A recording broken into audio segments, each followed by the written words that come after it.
Para quem não acompanha muito a aba de comunidade aqui no canal, eu deixei umas 2 semanas atrás, eu pedi para o pessoal mandar umas perguntas simples para que eu pudesse responder de uma forma aleatória, né, durante a semana, conforme eu pudesse, enfim, né. E a primeira pergunta que eu achei ali interessante, dentre as perguntas que foram enviadas, foi da Thalita Carla, uma apoiadora aqui do canal. Foi essa pergunta aqui, ó. Como a filosofia pode nos ajudar a lidar com a polarização política nos dias atuais? Essa é uma pergunta bem interessante, porque, de certa forma, não é muito certo se a filosofia nos ajuda a lidar com essa polarização ou se, em alguma medida, a filosofia também não estimula essa polarização, né? Por que eu digo isso? A primeira coisa é que a filosofia ela tem um componente retórico e às vezes mesmo um componente oratório nela, né? Na verdade, se a gente for recorrer aos antigos, né, a gente vai ver os chamados sofistas, aqueles que entendiam que o conhecimento podia ser também uma mercadoria e, portanto, viajavam de cidade a cidade, ensinando, dando palestras, ou enfim, né, em troca de dinheiro, enfim, que é o que os professores fazem hoje em dia, né? Além de outras categorias profissionais que faziam o mesmo, de certa forma, né? E os sofistas, eles eram muito famosos por terem uma retórica afiada também e por orarem bem frente ao público, né? O que seria oratória? Pessoal, quando a gente está falando de política, a gente está falando, acima de tudo, de aparência. A gente está falando de estratégia de convencimento, né? Aquelas pessoas que têm algum poder político, de certa forma, elas têm mais capacidade de articulação, seja para convencer os outros, seja mesmo para iludir os outros, né? Então a oratória é um componente essencial, por exemplo, para uma política eleitoral, né? Que é aquela onde os debatedores, né, os diferentes candidatos de diferentes partidos vão tentar articular ideias e vender elas, né, em troca de votos, né? Alguns até dão outras coisas em troca de votos, né? Mas basicamente a oratória é essa capacidade de articular ideias, articular palavras, argumentos frente ao público, ou seja, de modo que o público entenda. Pode não ser preciso, pode não ser a coisa mais coerente do mundo, pode ser inclusive apelativo, mas tu conseguir orar, né, conseguir falar frente ao público de uma forma aparentemente consistente e que mostra que pro leigo, né, especialmente pessoa que não consegue julgar o que tu está falando, ela não tem um conhecimento específico sobre os assuntos sobre os quais tu está tratando, pro leigo tu passa uma impressão de dominador, né? Tu passa a impressão de que esse cara está falando tão bem que parece que ele sabe, né? Então a oratória te ajuda a dar esse passo decisivo para articulação de ideias frente ao público, né? A oratória é, acima de tudo, sei lá, pensando numa imagem aqui, subir num palquinho e dar uma palestra ou dar uma aula, enfim. Muitas pessoas, muitos profissionais são excelentes em oratória, né? Só que tem outro componente que entra junto aí, que é a chamada retórica, né? A retórica já é uma outra história. Ela não necessariamente vai ser muito boa frente ao público, né? Na verdade, a retórica está mais preocupada em gerar um lead, né? Um feedback a partir do outro, né? A oratória te ajuda a chegar nos outros, mas a retórica é uma espécie de tática de convencimento, né? Ela está muito mais preocupada em fazer o outro converter a sua ação de ouvir, né, numa ação de fazer alguma coisa, né? Então pode ser mudar de ideia ou mesmo, sei lá, ir de fato numa cabine eleitoral e votar. Então, para a política é essencial isso que a filosofia já discute há muito tempo, lá em Atenas, né, Grécia Antiga especialmente, que já havia uma democracia diferente do que a gente tem hoje, mas que oratória e retórica eram essenciais para o fazer político, ainda são, né? E essenciais também para os mercadores do conhecimento, que a gente convencionou entendê-los, né, como antigamente os sofistas, embora o conhecimento, né, a educação hoje em dia seja disseminadamente uma mercadoria. Ainda mais que as pessoas falem que a educação não é mercadoria, etc. e tal. Na verdade é sim, né? A gente está vendo, é só olhar para o mundo à volta e sim, tem EAD, tu paga para ter diploma, o que for, lá tem um gato aqui, que legal, né? Inclusive eu estou num ambiente aqui, é uma casa que a gente está terminando de construir, enfim, vamos botar luz elétrica ainda, mas enfim, são dois componentes muito essenciais, né, para o fazer político, né, que é isso que eu estou falando de não haver certeza se a filosofia ajuda, né, a lidar de uma forma melhor com a polarização política ou se de certa forma ela acaba também estimulando, né? Porque a filosofia contém de certa forma esses dois componentes, que é a oratória e a retórica, né? Agora, a filosofia também contém outras abordagens, outros estudos, outras formas de medir a tua prática no mundo, né, que não necessariamente são práticas retóricas ou oratórias, né? Porque é aquela coisa, como eu falei, tu falar bem ao público e tu conseguir convencer não significa que o que tu tá fazendo é bom ou o que tu tá fazendo vai combater polarização. Pode no final do dia só acirrar mais a polarização, a tua capacidade argumentativa. Tu pode simplesmente ser um gênio na fala que não consegue criar laços, que é um cara que não tem algum tipo de articulação necessária, talvez até afetiva, né, para construir caminhos contrários à polarização política, né? Então tem muitos filósofos aí que se arrogam a sabedoria e sabem inclusive orar muito bem, sabem convencer muito bem, não vou dizer nomes, eu acho que vocês já imaginam nomes de alguns, né? Mas que eles não conseguem criar pontes, eles na verdade estão apenas destruindo pontes ou criando pontes apenas para o seu lado do espectro político, né?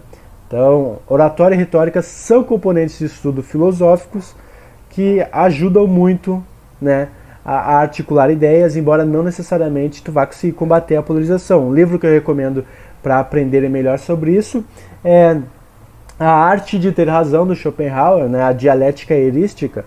Ele ensina ali um livro que ele ensina mais ou menos 38 estratégias, 38 táticas, estratagemas, como ele coloca, né, para vencer qualquer debate. Ou seja, são categorias de articulação, né, do discurso que não necessariamente criam pontes, elas podem destruir e queimar muitos caminhos, porque a ideia é vencer o outro e não é construir com o outro, né?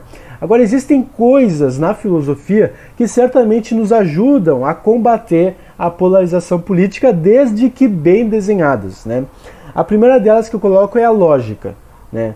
A lógica não necessariamente é filosofia, ela de certa forma ela transcende a filosofia, né? Na verdade, a lógica seria básica, pelo menos no nosso discurso e no nosso raciocínio. Se a gente for remeter à lógica clássica, que tem alguns princípios que nós geralmente tomamos como verdades, embora tenha muita discussão hoje em dia sobre esses princípios, como o princípio da não contradição, o princípio do terceiro excluído, enfim, isso é papo para outro vídeo. Mas a lógica, ela nos ensina as regras de uma boa argumentação. Ela nos ensina o que é um argumento válido, o que é um argumento que tem componentes de verdade, né? E o que seria um argumento cogente, por exemplo, um argumento muito consistente. Enfim, a lógica nos dá essa capacidade de descobrir quais são esses argumentos. E quando a gente tem esse filtro lógico, a gente consegue olhar para o debate público, o debate político, e saber exatamente o que está acontecendo ali a nível de coerência e a nível de sei lá, a consistência, né? Que às vezes é algo que simplesmente não está muito claro para as pessoas, e por isso mesmo elas caem mais facilmente na lábia retórica e oratória dos políticos, né? Então elas não sabem discriminar o que faz sentido ali, né, e do que não faz, porque a lógica nos dá essas ferramentas, nos ajuda, né, a treinar o nosso cérebro para descobrir o que faz e o que não faz sentido no discurso político, né? Então, se tu sabe o que é uma boa argumentação, tu sabe quando o político está falando algo decente e quando ele está falando abobrinha, sem necessariamente tu saber sobre a área de especialização que ele está tratando, né? Tu vai saber quando ele pode estar apelando, né, para as emoções, tu vai saber quando ele está apelando para a verdade, enfim, várias coisas aí também. Lógica é algo que dá para explorar em vários sentidos aí, também papo para outro vídeo, né? Outra coisa na lógica que a gente descobre são as chamadas falácias, né? As falácias, quando a pessoa se treina em falácias, ela vê falácia em tudo, né? Porque é muito comum o ser humano ver falácias, né? Falácias são basicamente erros de raciocínio. Quando a gente começa a errar os nossos raciocínios, né? Tem um nome de uma falácia para aquilo, né? Na psicologia a gente pode ter uma associação das falácias com os vieses cognitivos também, né? Que também é outra história, né? Na psicologia cognitiva, né? E um outro componente, né, que eu falei aqui de retórica, oratória, né? Falei agora de lógica e falácias, né? Mas um outro componente que eu acho que é acima de tudo o principal para combater a polarização política é o componente da ética, né? Ética porque a ética é filosofia moral. O Aristóteles chamava a ética de ciência da prática, porque as outras áreas de estudo que ele tratava, a própria lógica, a metafísica, as ciências primeiras, né, tentando entender o universo, Deus ou o que for, né, ou as formas do mundo, enfim, a causalidade das coisas, né, Aristóteles falava em 4 causas sobre o mundo, também o papo para outro vídeo, né. Mas a ética, como uma ciência da prática, é uma área da filosofia preocupada em entender o certo e o errado. Qual é a coisa certa a fazer? Quando a gente consegue se treinar na ética, bom, a vagabundagem da política ela começa a cair por terra muito mais facilmente, né? Todos nós temos algum nível de treinamento moral. Quanto mais velho, mais fácil está engessada uma noção de moral, uma noção de certo e errado na cabeça da pessoa, né? Mas a ética, como estudo sistemático do certo e errado, entendendo as diferentes correntes de abordagem que de certa forma dão razões para as nossas ações no mundo, bom, a ética não tem. Qualquer treta, qualquer polêmica que a gente veja no cenário político, podem ter certeza que é uma questão ética, né? Se a gente se treina tanto em retórica e em oratória, a gente tem uma capacidade de fluidez maior. A gente consegue influenciar mais pessoas, consegue falar de uma forma mais compreensível para os outros, né? Agora, se a gente se treina em lógica, a gente sabe detectar bons argumentos, a gente sabe discriminar o que é um raciocínio certo e o que é um raciocínio errado. Pelo menos no nível de coerência interna, né? A gente se treina em coerência, né, e consistência argumentativa. E a gente detecta quando o outro está errando no que ele está falando, né, na questão verbal, na questão da comunicação, questão de linguagem, enfim, né, no próprio discurso, né.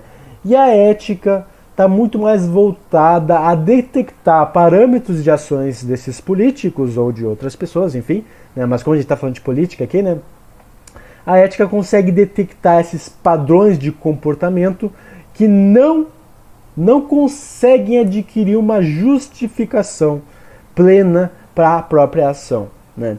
Porque, de certa forma, qualquer coisa que o político faça, ele pode dizer, nós mantemos aquela estatal ali, era necessário para uma questão estratégica, né? Mas tu pode te perguntar eticamente, será que para além da questão politicamente estratégica ou economicamente estratégica, a manutenção daquela estatal que deveria falir a nível do mercado é uma manutenção justa? Porque a ética, ela dialoga diretamente com a filosofia política, que é a área que lida com a justiça, né? Lida com teorias de Estado, lida com, por exemplo, a própria distinção entre os diferentes poderes políticos, como executivo, judiciário, o legislativo, né? Tem a escola de Frankfurt que fala num quarto poder, né? Que é o poder da mídia, enfim, né? Mas, pessoal, a filosofia, a gente pode pegar cada ponto da filosofia e pensar como ele se relaciona com a política, a gente vai achar alguma coisa.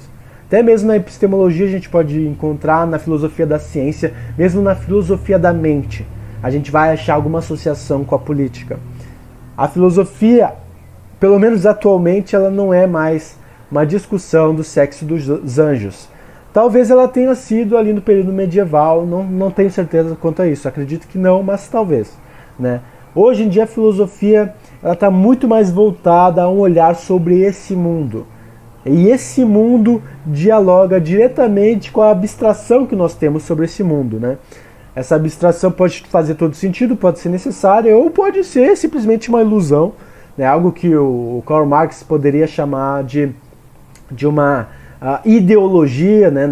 No livro dele, A Ideologia Alemã, que ele critica qualquer tentativa de apenas interpretar o mundo, né? Ao invés de tentar mudá-lo, né? Pode ocorrer sim, é que esse tipo de filosofia que apenas quer interpretar e não causar alguma consequência prática, pode ser que ela esteja acontecendo, mas hoje em dia parece bastante disseminado e bastante aceito, né? É uma coisa bastante comum entre os filósofos que sim, a filosofia tem um impacto na nossa realidade e acima de tudo também um impacto político e mesmo um impacto econômico, né? Então, foi essa minha tentativa de responder a pergunta da Thalita Carla, né? Lembrando, né, como a filosofia pode nos ajudar a lidar com a polarização política nos dias atuais. E sim, a gente pegando cada área da filosofia, contrastando com o que acontece no mundo político, a gente vai ver que tem alguma tentativa de resposta sobre problemas que nós detectamos, viu? Então a gente vai ficando por aqui, pessoal. Já peço desculpas por não estar produzindo vídeos como eu gostaria, mas as coisas estão se ajeitando, tá bom? Então eu tô vendo ainda, eu vou fazer um roteiro aí sobre o filme Monty Python e o Sentido da Vida, já vou deixando isso pra vocês, que é um baita trabalho, na verdade, porque eu tenho que ver como recortar esses vídeos, não vai dar problemas de copyright. Se der também azar, eu vou publicar mesmo assim, né? E também tentar explorar a nível da filosofia existencialista, né, e de outras abordagens, talvez da lógica mesmo, né, que existe ali em Monty Python. Monty Python é rico em filosofia, embora muitas pessoas não entendam. Mas eu vou tentar trazer um pouco mais de cinema e filosofia para cá também, tá bom? Então é isso, pessoal. Forte abraço. Aqui quem fala é Alisson Augusto. E sejam meus apoiadores, assim como a Thalita, que trouxe a pergunta hoje. Sejam meus apoiadores, viu? padrim.com.br/Alisson. Ou então acessem meu site e descubram como apoiar de diferentes formas. alissonaugusto.com.br, tá bom? Valeu, pessoal. A gente vai se falando. Deixe seus comentários. Bora bater esse papo filosófico necessário, especialmente nesse mundo de polarização política, tá bom? Abraço.